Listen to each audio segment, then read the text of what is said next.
Good afternoon. This is another episode of the Entrepreneur's Corner, and with me in the studio, I have the CEO of Calliar Creations. Can you please introduce yourself? My name is Ibnaba Osaro. I'm from Edo State, currently a 500 level law student of the University of Lagos. All right, Mrs. Saru, can you tell us what you do for a living? Your business. What is it you do? I make and sell satin bonnets. I either make them Ankara satin bonnets or I make them satin bonnets. In the sense that the Ankara satin bonnet, the Ankara is outside while the satin is inside, usually black satin. Then the other one I do is I use colorful satin as the exterior part and the same black satin as the interior part of the bonnet. So basically, you do African print. Yes, I do Hair African bonnet. print hair bonnet. All right, that's interesting. So the name Calliar Creations. Do you want to talk about that? What does Calliar mean? Okay, Calliar is it's a Greek name for beautiful. I stumbled on I was trying to give myself a nickname, so I decided to look for a Greek name, and then I said, okay, let me think of what's the Greek name for beautiful. So I found I saw the name was a very nice name, so I decided to use it. I'm assuming that's supposed to be like synonymous to you, right? Yes. So the Calliar Creations means beautiful creations. All right. So how did you come up with your business strategy? Your business. Yeah. What was your drive? I was broke and hungry, so. You were broke. I'm hungry. You don't look broke and hungry. I was not is. You were broke and hungry. I remember that my mom slashed my pocket money by a quarter, and then. Do you care to talk about the actual? Yes. So I was.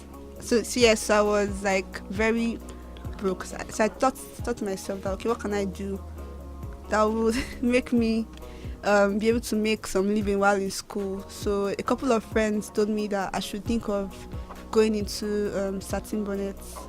And so I thought about it and I decided to go into it. So Miss Osaru, do you care to discuss about your student life and your business life? How do you merge it? How do you strike a balance? Okay. So as a student, when I initially came to university, I wanted to make a first class. And so as time went on, I was not able to maintain it. So I dropped to a 2-1. But I was very determined to make sure I graduated to 2-1. So when I decided to start this satin bonnet, I always made sure that I went to the market to get the satin materials on the days that would not affect my studies the most. And I also had to cut down on other social activities because I felt I did not want the business to affect my studies negatively. I still wanted to finish the 2-1. And did you finish the 2-1? Yes, I did. All right. So how do you have a customer base? You have certain people you pitch your product to. So how did you accumulate your customer base? I'm assuming you didn't just go on the road and hawk your merchandise. You actually have a process for selling them. So do you want to talk about your process and your customer base? I started by word of mouth, friends and family, because I realized that there was a demand for satin bonnets, and the ones that were available were not quality. So I first said to create a quality bonnet. Then I advertised it to my friends, to my classmates, and family. Then I also targeted supermarkets or shops that deal with things like this. So I went to market it to them. So some of them priced it too low, while some of them were not interested at all. So until I found the store that demanded my satin bonnets. So that was how I started supplying to store and to people. Do you want to discuss your process? Why satin precisely? Is there a reason why you choose satin or not? Is there a process to how it works? Why it is specifically satin? Your bonnet, is it the satin just for beautification or it does something? Okay, so the satin is supposed to protect the hair. So usually when people sleep, they usually complain that their pillows get greasy or their hairs get scattered. when they wake up in the morning. So, and then people always want to look the way they slept the next morning. So basically, the satin is supposed to hold your hair together, and then if it's for natural hair, it absorbs the oil and locks it in. So it prevents your oil from staining your pillow or the pillow from damaging your hair, making your hair dry. So the satin is basically supposed to protect and help to grow your hair. All right. Let's talk about your startup capital. How much did it take for you to launch your business? How much did it cost you to start up this particular business you are into right now? It was less than 10,000 naira. At first, I did spend up to 3,000 at first in making 6 to 7 that I sold to some people. Then when I wanted to start supplying to... Hold on. At what price did you sell them? Oh yeah, I sold them 1,000 naira. All right. So when I wanted to start supplying to a store, I realized I needed more money to get the materials, so I borrowed from friends and family. So I was able to gather 10,000 naira, which I used to get the satin. Then they also made it to a satin bonnet, and I sold it to the store.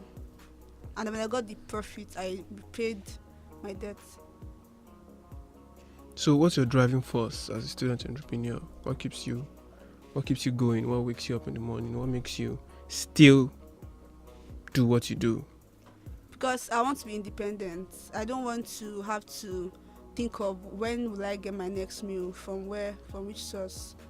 And then I also want to be able to stand on my own, like I said, independent, and also be of financial help to people that I can be of financial help to. So your current business right now, is this a passion business or it's just a means to an end? Like, are you doing this because you see this as a career, or you're just trying to get by every day? You're just trying to make... I would say it's both. It's not the main thing I want to do with my life. Okay. But for now, it's what I'm doing. But it doesn't mean I see it as just a means to an end. I intend to expand it and be a major supplier of satin bonnets.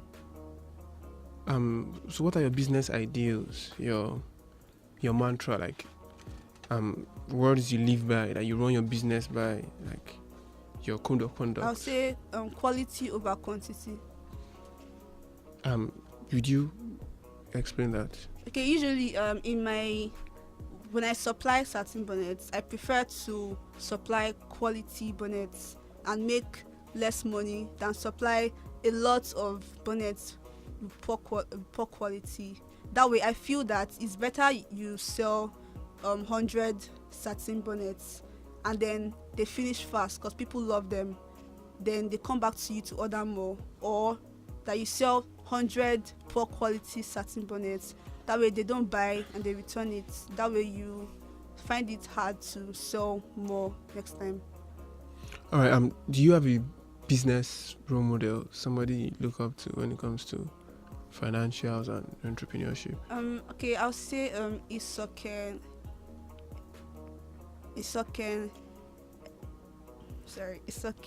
Enough fair. Sorry, stammer. So happens once in a while. It's fine. What does Isoken? What does she do? She sells satin bonnets too. Has on a grand scale.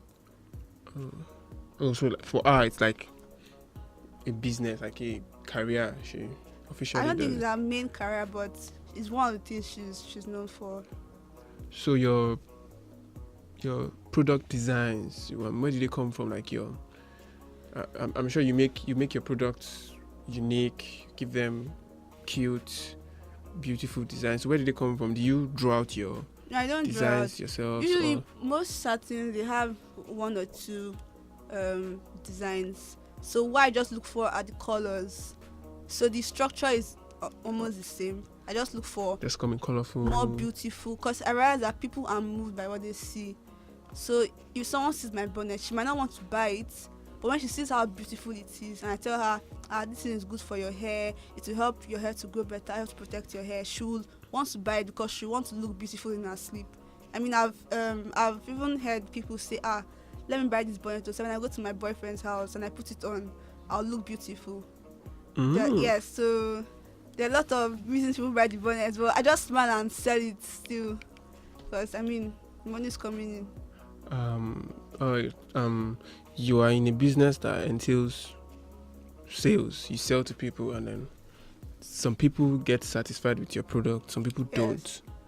So how do you handle people that don't get satisfied with your product? Okay, there was a particular customer that I sold certain bonnet to. Usually, most times I don't have issues with my customers, and so even when they make slight complaints, I always make sure I correct the certain what they want.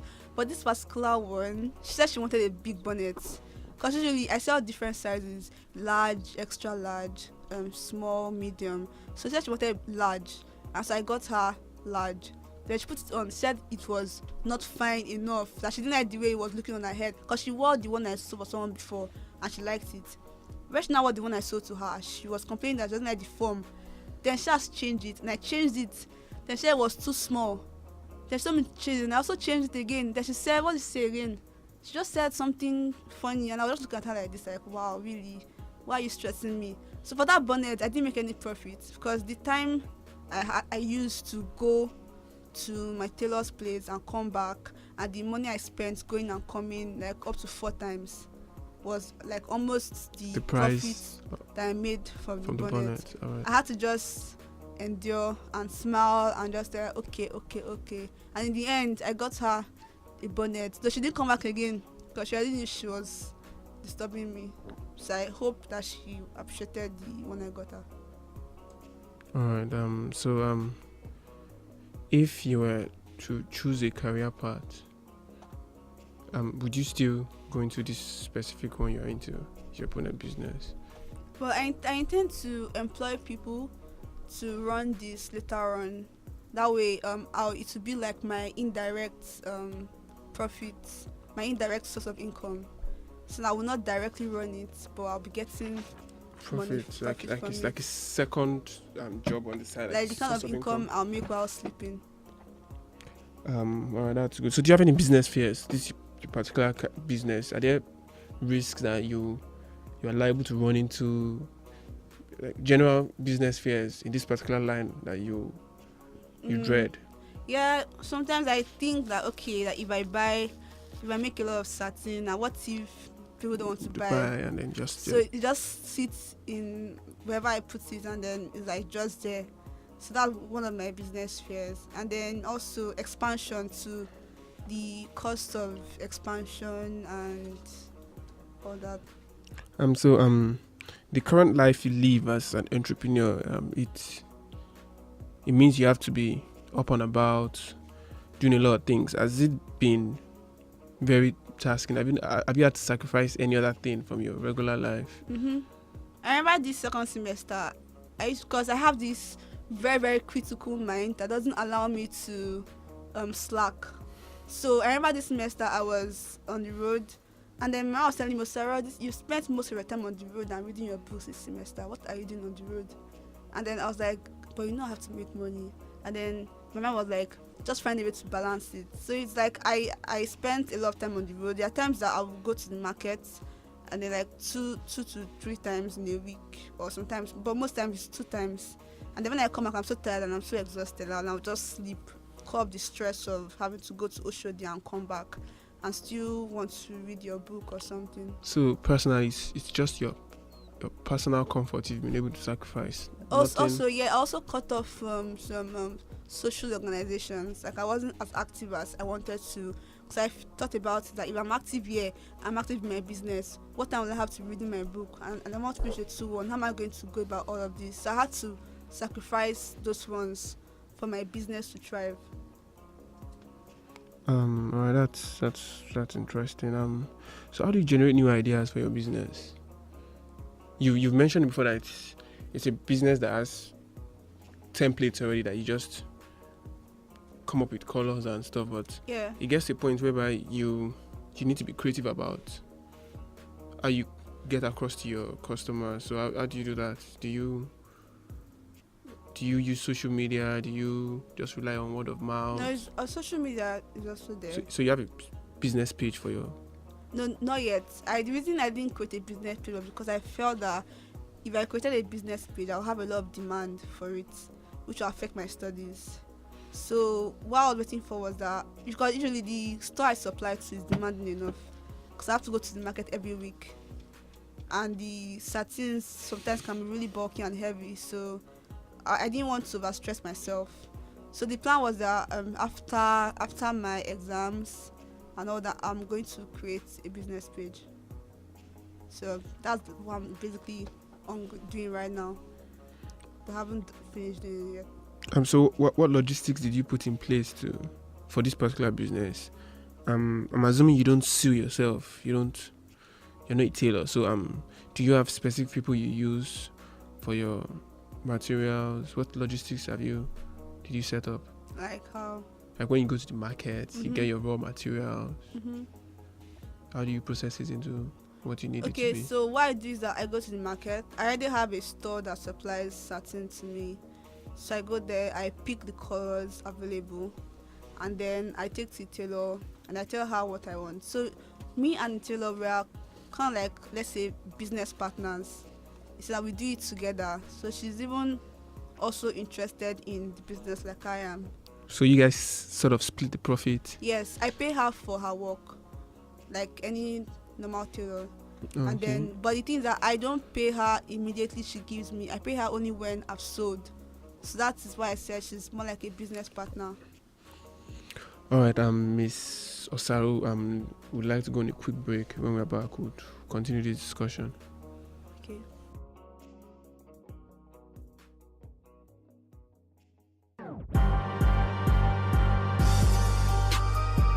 You're welcome to Insights Radio.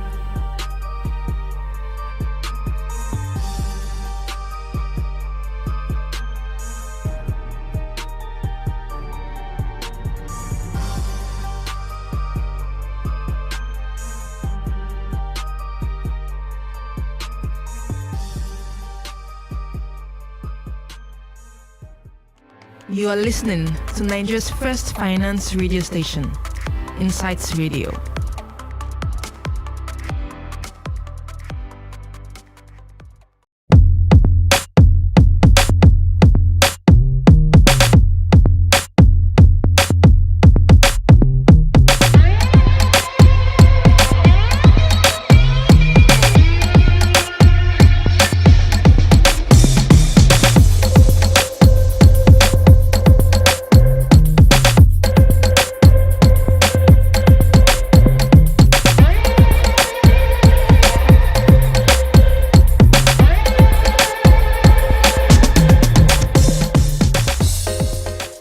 All right, welcome back. This is still the Student Entrepreneurs Corner, and I have Miss Osaru with me in the studio.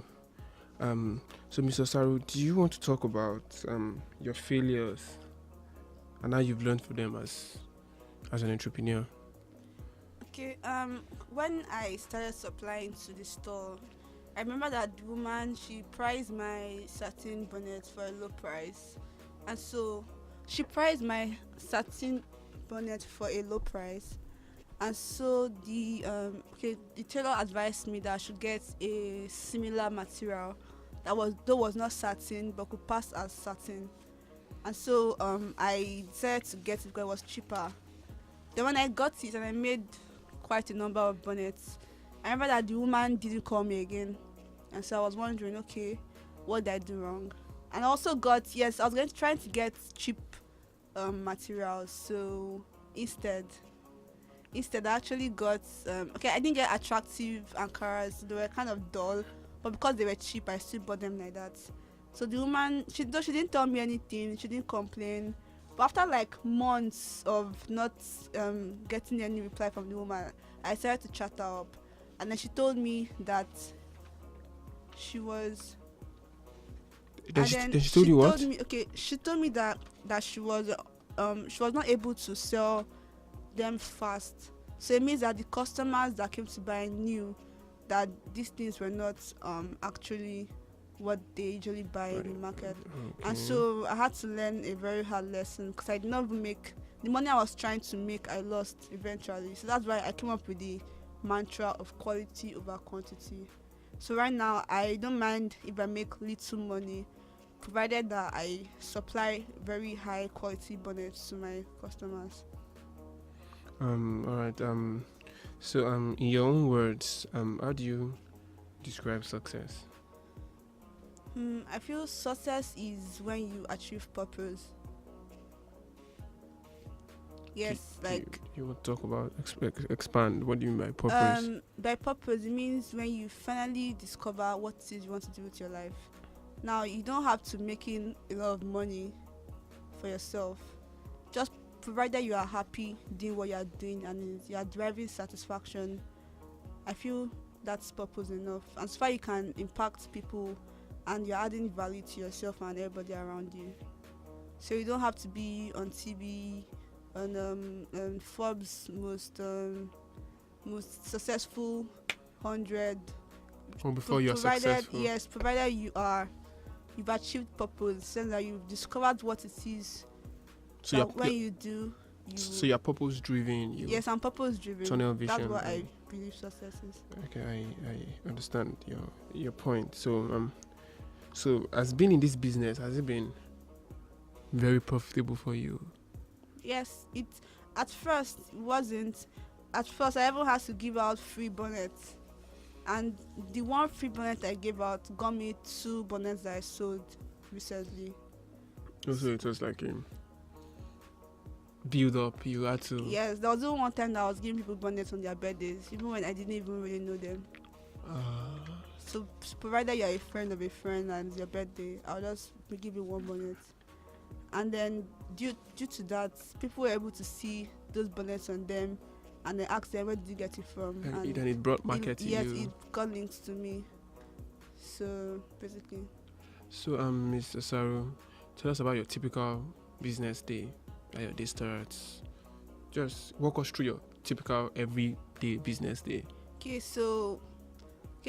Because I was majorly a student, so my typical business day would be waking up in the morning, reading my Bible, then having my bath, go for class, come back, then come back, read my book, or read a book on investment or business or something, and then when I'm done, maybe then the day that I'm supposed to go to the market, I'll make sure that I wake up earlier and I try to do some reading.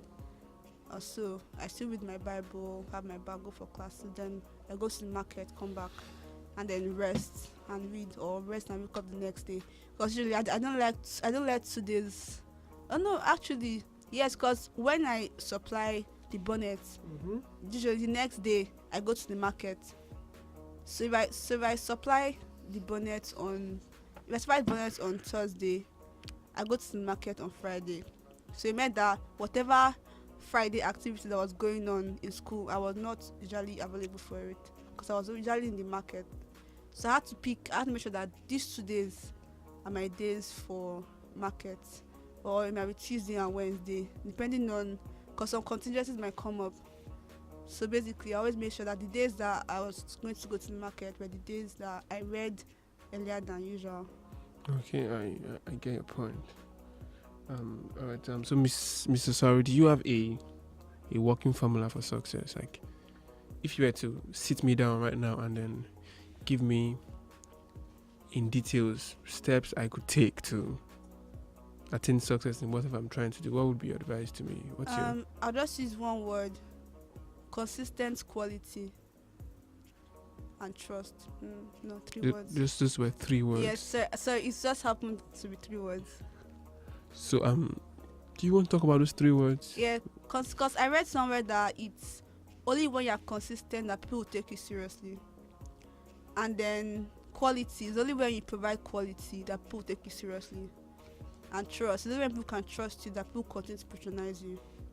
So basically, if you are consistent, like when you start a business and then you start publicizing it, people are watching you. I mean, at that point in time, they know, okay, this is what you are doing. Then in the next 3 months, if you are still doing the same thing, they are still watching you. The next 6 months, if you are still doing the same thing. So when it's time for them to get that product, they know how to contact you because they know you for that. Then basically quality, we are always providing quality. People can give you a lot of money for a product because they know it's quality. Then trust. No, most people, they lack that quality trust. A lot of people start up their businesses on high quality, and then next time you realize that it's low quality, so you can't trust that they will give you the same quality over time. So I think trust is very, very vital in every business. And if you lose your trust or goodwill, you can lose a lot of customers, like, for life.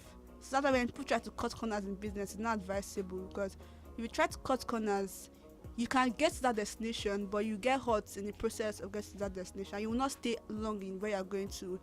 But if you are trustworthy and you play by the rules and you do what you're supposed to be doing, you might not make as much profit along the line, but when you get to where you're going to, you'll see that you'll make tons of profit, because a lot of people everywhere know you for what you are, so they'll continue to patronize you forever. All right, Miss Osaru, thank you for coming in on this particular episode of Student Entrepreneurs Corner. It was nice talking to you. Thank you for coming in. Thank you too. All right, we'll be here, same station, same program, same time next week. This is Student Entrepreneurs Corner.